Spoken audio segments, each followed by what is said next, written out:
Hi and good day, everyone. My name is Ivy Zentera, and I'm going to be talking to you today about Maslow's hierarchy of needs and why we should be making ourselves a little bit of a schedule on a daily basis. So, now by daily basis, I don't mean Saturday to Sunday. I'm talking like Monday to Friday because we all need a little bit of a break. So, we're going to be talking the importance of having a schedule and how that directly correlates to our balance and our healthy lifestyle. So, first of all, before we get into this, an example of a schedule, we're going to go over through Maslow's hierarchy of needs. Ta-da! All right, so this is Maslow's hierarchy of needs. Before we get into it, I'm just going to give you a very short description via Wikipedia. What exactly is Maslow's hierarchy of needs? So, in short, Maslow's hierarchy of needs is used to study how humans intrinsically partake in behavioral motivation. Maslow used the terms physiological, which is the bottom fundamental basis of the Maslow's hierarchy of needs, safety, which is the one step above, belonging and love, social needs or self esteem, and then the very tippy top, there's the self actualization. To describe the pattern through which human motivations generally move. So, to keep ourselves motivated and to keep ourselves within a balanced and healthy lifestyle, we have our Maslow's hierarchy of needs. So, this is widely used across the planet through many different professions, and it's just like a general basis in which we are to follow. So, at the bottom here, we have air, water, food, shelter, sex, sleep, homeostasis. So, for those of you who have not been familiar with the word homeostasis, it's just a fancy word for saying balance and stability. And then up here we have personal security, resources, health, safety, and work. So work, I have it in quotations because that can differ depending on what we're doing in our daily lives with our current situation. And then up here we have sense of connection, intimacy, tribe, and love. So tribe here, I put tribe because if you look at most Maslow's hierarchy of needs, the pyramids, they'll say family and friends. So another word to say both of those things is tribe. And then we have up here self-esteem, achievement, which this will definitely be something that you can knock off your list whilst doing your schedule. And then up at the very tippy top, you have self-actualization.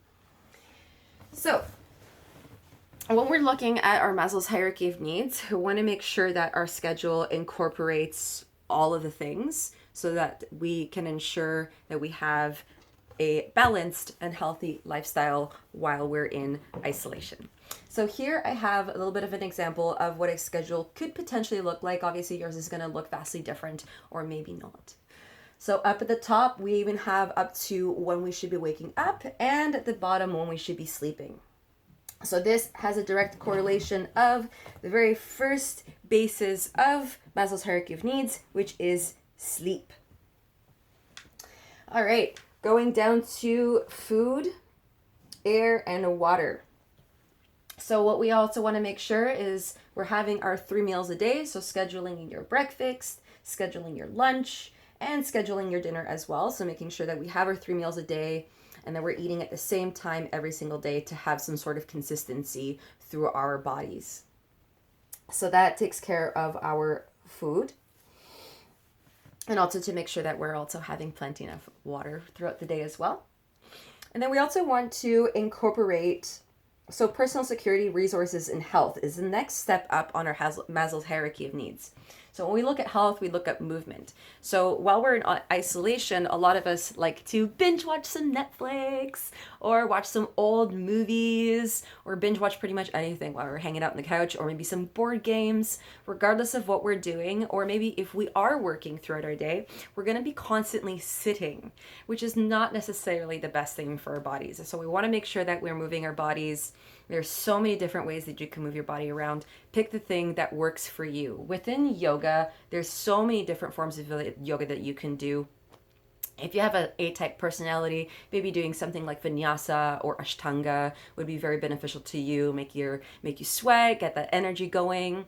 There's also yin, hatha, restorative, a little bit slower, gets you a little bit more into the body, a little bit more therapeutic. And if yoga's not your thing, there's Pilates, there's weights, there's qigong, there's martial arts, anything. Pick anything your heart desires in terms of how you're going to move, and at least incorporate that once throughout your day. Even if it's just going for a walk, make sure that if you go for a walk, you cover up your face and you have some hand sanitizer with you at all times.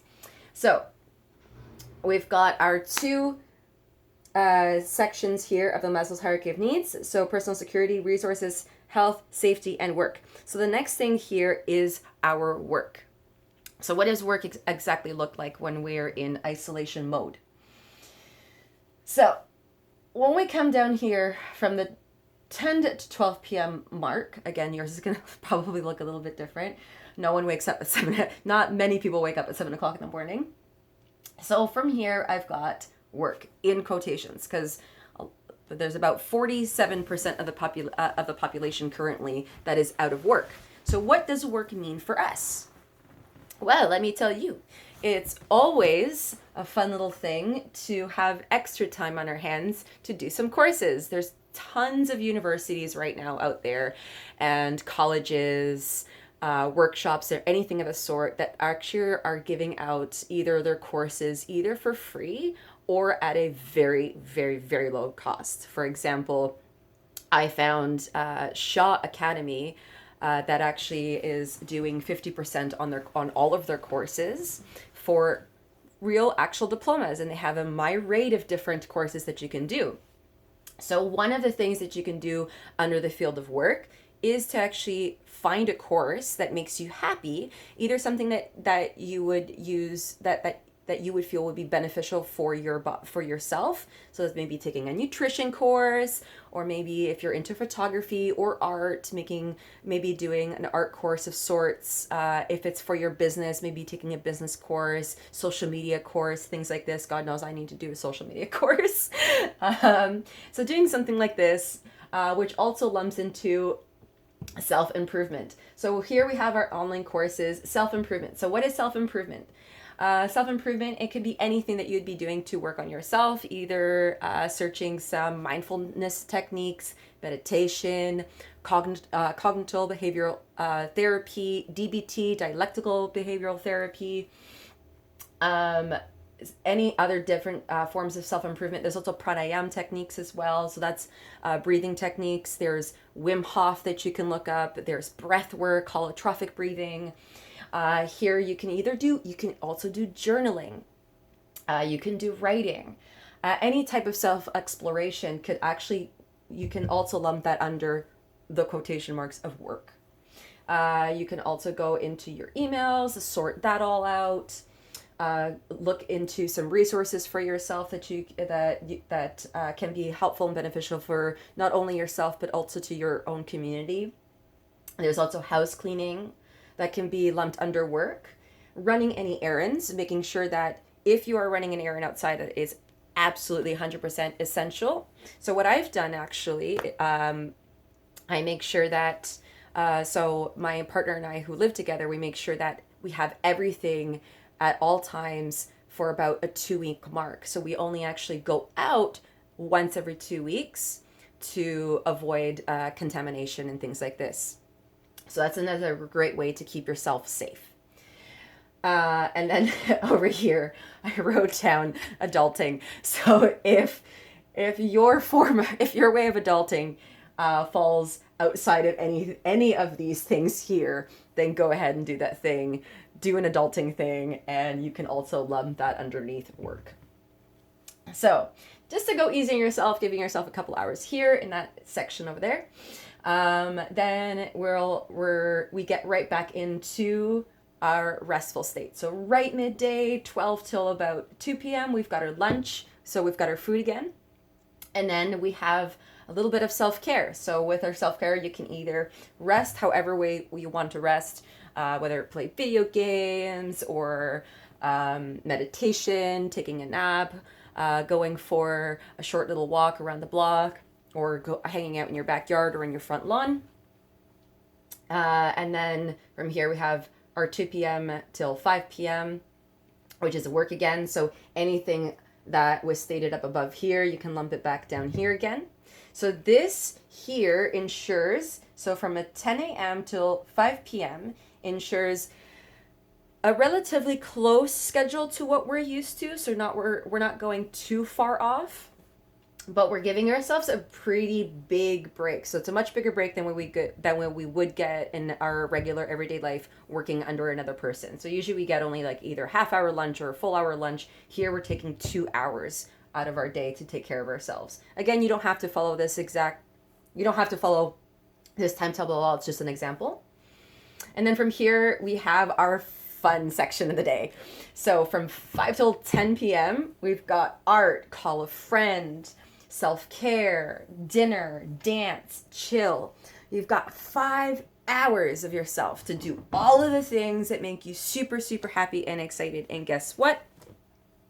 The last 5 hours of your day is spent doing these last 3 beautiful things. The self-actualization, we can do this at any point in time when you're doing anything that's self-improvement, self-exploration, or meditation, or even yoga movement. With your self-esteem and achievements, once you start ticking all of these things off your list and you're actually seeing what you're able to achieve every day, trust me, I've done this. I've actually had a calendar where I only ever highlighted the things that I did, and damn did it feel good to focus on the things that you did versus the things that you didn't.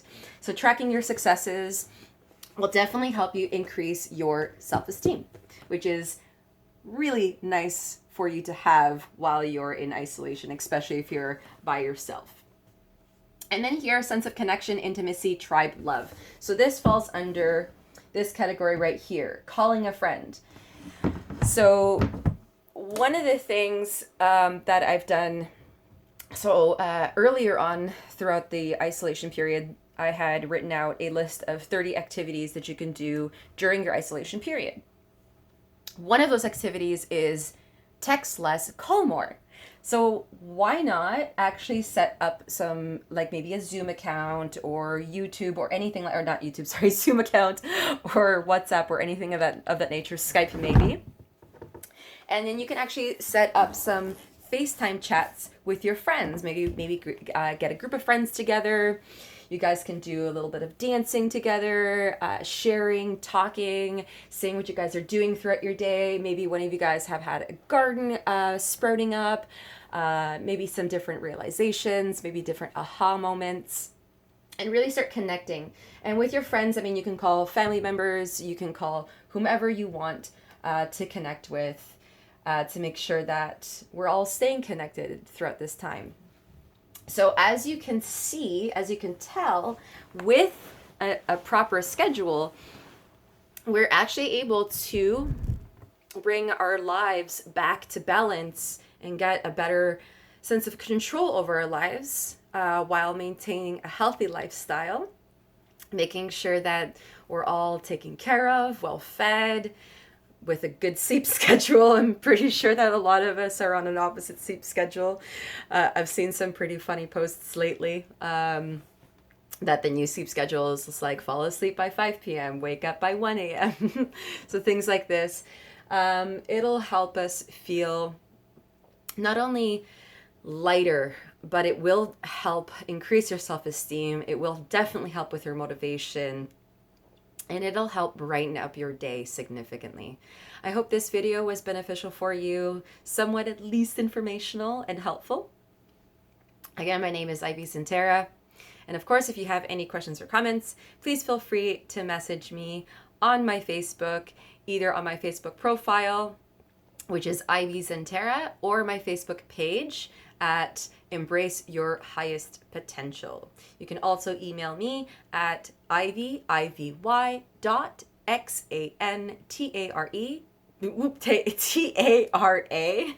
Santera, Xantara, at gmail.com. I hope you guys all have a fantastic day. Bye for now.